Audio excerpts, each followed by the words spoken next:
ক্যালেন্ডারের মধ্যে রমাদান মাসকে 3 ভাগে ভাগ করা হয়েছে।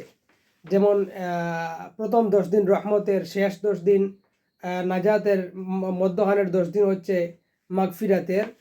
তো এই হিসেবে অনেকেই মনে করেন যে যেহেতু রমাদান মাসের প্রথম 10 দিন হচ্ছে রহমত, আমাদের রহমত চলে যাচ্ছে। অনেকে দোয়ার মধ্যে বলেন যে 9 রমাদান বা 8 রমাদান বা 10 রমাদান, যে আল্লাহ রহমতের 10 দিন চলে গেছে, আমরা রহমত আমাদের কাছ থেকে বিদায় হয়ে গেছে, তো জানি না কতটুকু রহমত পেয়েছি এই সেই। তো এই কথাটি যারা বলেন তাদের কথাটি সম্পূর্ণ সঠিক নয়। কারণ আমরা যদি হাদিস দেখি, যদিও এই যে 3 ভাগে ভাগ করা হয়েছে সম্পর্কিত হাদিস আছে, দইফ হাদিস দ্বারা এটা প্রমাণিত, কিন্তু সহি হাদিস দ্বারা এটাও প্রমাণিত যে রমাদান মাসের পুরো মাসটাই হচ্ছে রহমতের মাস। সহি বুখারীর বর্ণনা, রাসূলুল্লাহ বলেন ইযা কানা রমাদানু ফুতিহাত আবওয়াবুর রাহমাত, অর্থাৎ যখন রমাদান মাস আসে তখন রহমতের দরজা খুলে দেওয়া হয়। পুরো মাসটাই হচ্ছে রহমতের মাস। তো এই হিসেবে পুরো মাসটাই হচ্ছে রহমতের মাস। আবার রাসূলুল্লাহ হাদিস দ্বারা প্রথম 10 দিনকেও রহমত বলা হয়েছে, সেটাও ঠিক আছে। এই হিসেবে আমরা এটা বলতে পারি না যে রহমতের 10 দিন বিদায় হয়ে গেছে, বরং পুরো মাসটাই হচ্ছে রহমতের এই মাস। তো এটার উদাহরণ হিসেবে যদি আমরা একটু দেখি, তাহলে দেখা যাবে বিষয়টা সহজ হয়ে যাবে। আমরা যে কোনো কিছুর মাধ্যমে আল্লাহর কাছে সাহায্য প্রার্থনা করতে পারি।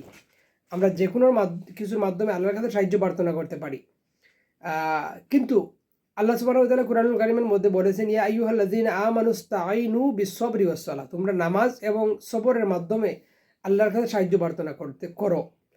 তার মানে কি এর বাহিরে অন্য কিছু দ্বারা সাহায্য প্রার্থনা করা যাবে না? অবশ্যই করা যাবে, কিন্তু এই দুইটা হচ্ছে মানে আলাদা বা স্পেশাল একটা বিষয়। এই হিসেবে রাসূল সাল্লাল্লাহু আলাইহি সাল্লাম বলেছেন পুরো মাসটাই হচ্ছে রমাদান রহমতের মাস, তার মধ্যে প্রথম 10 দিন রহমতের মাস, এটা স্পেশাল হিসেবে রাসূলুল্লাহ বলেছেন। পাশাপাশি আমরা যদি আরও আমাদের দুনিয়ার কিছু বিষয় দেখি, যেমন আমাদের দেশে অনেক সময় দিবস পালন করা হয়, যেমন মা দিবস, বাবা দিবস বা ভালোবাসা দিবস, এরকম দিবস পালন করা হয়।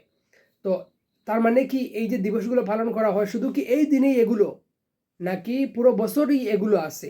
তার মধ্য থেকে এই দিনটিকে নির্ধারিত করা হয়েছে একটা দিবস হিসেবে বা একটা স্পেশাল হিসেবে। তো এই হিসেবে এখানে যে রহমতের 10 দিন বলা হয়েছে বা হাদিস দ্বারা প্রমাণিত রহমতের 10 দিন, প্রথম 10 দিন, এটাও ঠিক আছে, এটা স্পেশাল হিসেবে রাসূলুল্লাহ বলেছেন, কিন্তু মূলত পুরো মাসটাই হচ্ছে রহমতের মাস, পুরো মাসটাই হচ্ছে নাজাতের মাস, পুরো মাসটাই হচ্ছে মাগফিরাতের মাস। তিরমিজির হাদিস দ্বারা প্রমাণিত যে পুরো মাসেই আল্লাহ তাআলা অসংখ্য মানুষদেরকে জাহান্নাম থেকে মুক্তি দেন। এই হিসেবে আমরা এই কথাটিও বিশ্বাস করব। পাশাপাশি আমরা এটা মনে রাখতে হবে যে পুরো মাসটাই হচ্ছে রহমতের মাস, নাজাতের মাস, মাগফিরাতের মাস। আমরা যেন এটা না বলি যে রহমতের 10 দিন চলে গেছে, না, রহমতের 10 দিন চলে যায় নাই, পুরো মাসটাই হচ্ছে রহমতের। আল্লাহ সুবহানাহু ওয়া তাআলা বুঝার তৌফিক দান করেন।